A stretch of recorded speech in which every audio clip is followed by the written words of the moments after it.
Здравейте на всички, аз съм нашите БГ днес. Ще чета страшни истории. Няма да ги казвам, аз да съм си ги измислил, на мен да ми се случи, да ще чета. И първата история е жената в бяло. Предаванията вървят в много разновидности. Най-известното от тях е мексиканската история за Ла Ларона, радаещата жена. Историята се развива много отдавна, когато красива индийска принцеса Дона Ловерос се влюбва в красив мексикански благородник Дон Монтес Карлос. Принцесата обичала благородникът много силно и му родила 2 деца. Той обаче отказал да се ожени за нея.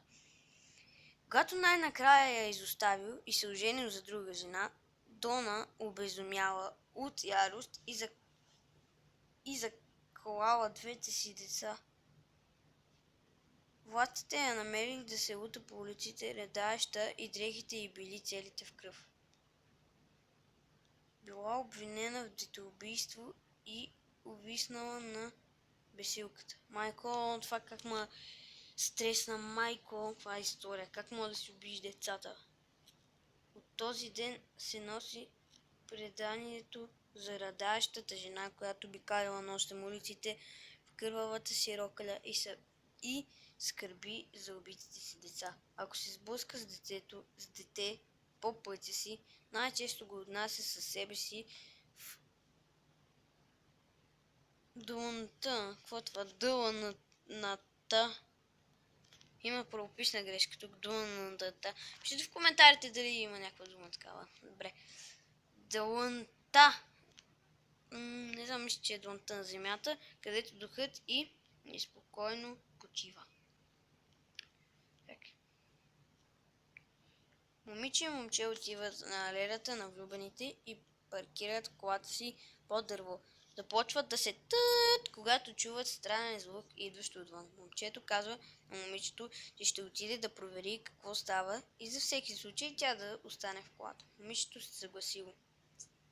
Докато е в колата, започва да чува дряскащи звуци по покрива на колата.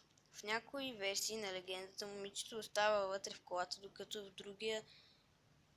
други тя излиза отвън, за да види какво причинява звуци.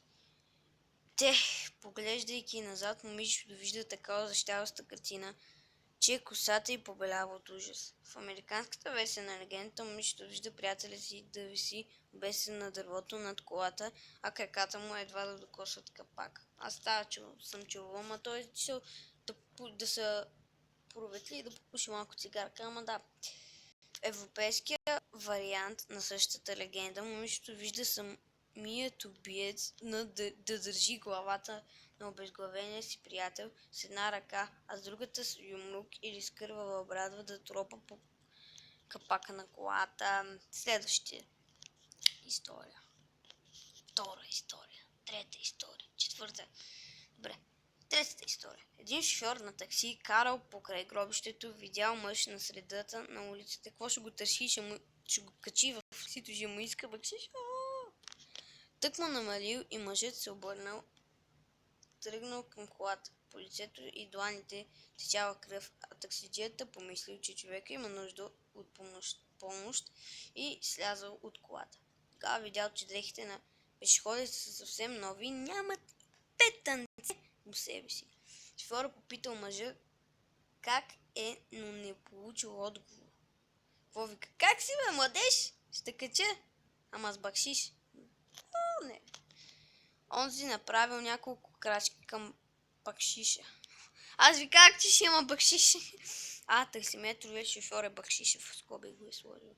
Ми пояснявай малко, поне да беше писал не бакшишът, таксиметровия шофьор. Щеше да му е по-кратко, не да ме забавя. И после се затичал към него с протегнати ръце и страшен вик. Шофьорът се стреснал и се приготвил да се бие. Какво? Слава Богу! Изчезнал. Тогава тичещия минал право през него и изчезнал в нищото. Нещо кой е викал, май? Виж, шофьора се приготвил да се бие. Шофьора! Това много ми хареса. Слава Богу! И изчезнал. Така ли? Да. Добре, мъж на научи, че ако пусне тото, ще спечели. Така и станало. За съжаление, съпругата му починала преди целта за не се фиша и да поиска печалбата. Минал погребението и едва тогава мъжът се сетил за фиша. Търсил навсякъде, но не го намерил. Започнал да се кара и да бие децата си, защото мислил, че те са го загубили. Как да го загубят? Те даже не знаят какво е фиш, ако са малки. Ама да, и той ще ругае като една жена в първата история. Минали няколко дни и той постоянно тормозил децата си и всички наоколо за фиша. Вижте, Остояно, вместо постоянно е написал Устоянно. Извинете. Ето. Устоянно. То не е ли постоянно или постоянно? Ама то не мога да пише. Поправи си грешката сега. Като не можеш да пишеш. Няма да му поправям се. Добре. Една нощ сънало покойната си съпруга. Тя му казала, че фиша е при нея. Мъжът се събудил, но скоро забравил съня, а и как е възможно фиша да е при жена му. Ами взел го как? Той продължил да търси и да се държи зле с всички. Минало време и жена му пак му се е присънила. Отново казала, че фиша е при нея. При третата си поява в сънищата на мъжа, казала, че фиша е в нея.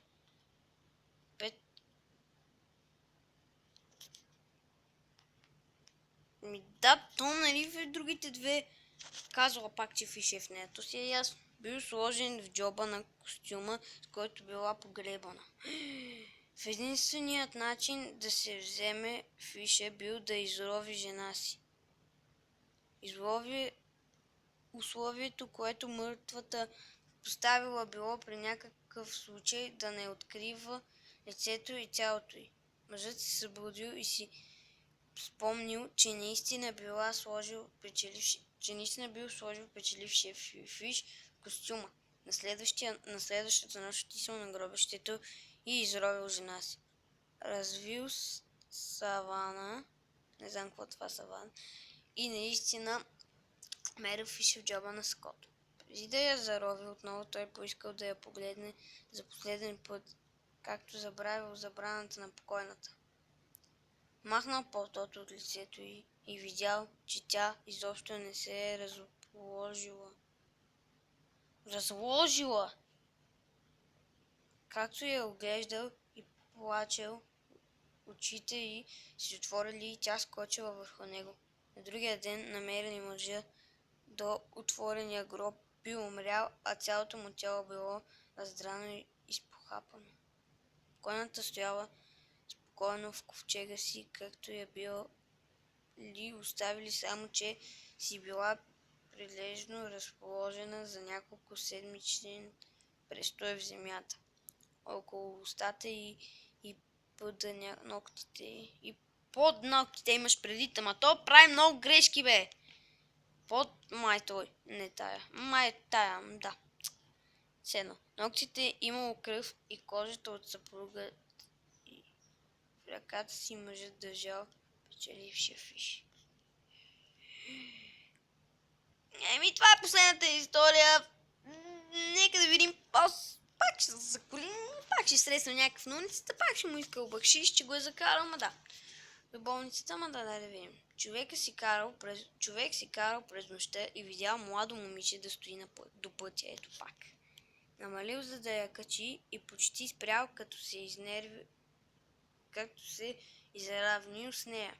Дрехите й били бели, но покрити с грозни петна и раздрани. Какво раздрани? И раздрани не е довършил. Имала дълги ногти, а косата й била разрошена. Тук трябва да поставиш ударението. Изглеждала изгоряла на някои места. Мъжът помислил, че може да е претърпяла автомобилна катастрофа. Трябва да има застраховка, моето момиче. Хаштаг за да направи си застраховка.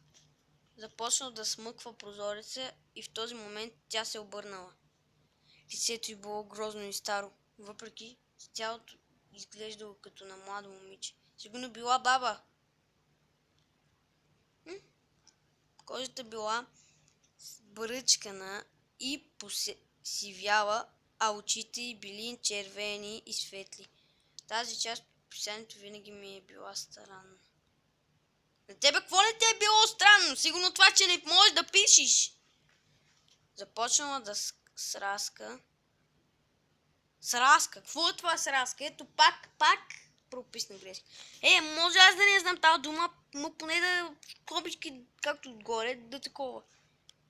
Сраска по стъкло. Драска имаш предвид. Драска, не сраска. То ще ме побърка. Не, че ме побърка вече.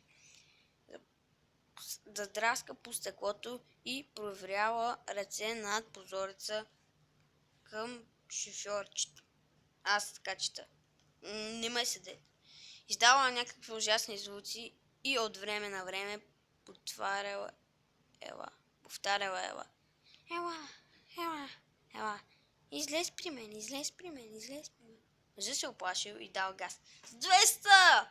Бомба! С 200 ще кара! Отдалечавайки се, погледнал в огледалото да види дали не е прегазил жената. Тя тичала след колата и почти настигала. Той карал с близо към 90 км в час. Лечил скоростта и се е молял да не го настигне. Погледнал назад и видял жената, която както тичала изчезнала във въздуха с писък.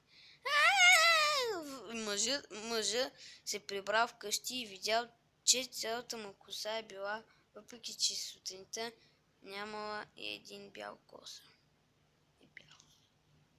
Хора, това ще бъде всичко за това епизодче на Страшни истории. Ако ви е харесало поредицата, нека да продължим с страшни истории на